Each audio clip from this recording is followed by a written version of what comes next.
Наурыз көжеге 7 зат қосылады. Бізге алдымен көжені дайындау үшін 7 зат қажет. Бізге қажет заттар олар сүрленген ет, қасы, бидай жармасы, тары жармасы, кептірілген мейіз, айран, құрт және көжені дайындау үшін алдымен сүрленген етті жақсылап жуып, қалғанша тұз қосып, 2-2,5 сағат қайнатып қоямыз. Ет пісіп жатқанда бидайды жақсылап жуып, қалғанша тұз қосып, 1 сағатқа қайнатып қоясыз.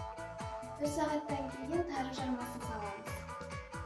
Етті сорпасымен бірге көжеге құйып, суытып қоямыз. Ұтылған көжеге айранды құямыз. Наурыз көже дайын. Өзіңнің туған туысқандарың мен жақындарыңа айналадағы адамдарға барынша мейірімділік. Ұлы күні Наурыз мерекесі құтты болсын. Наурыз мерекесі әр шаңыраққа береке, байлық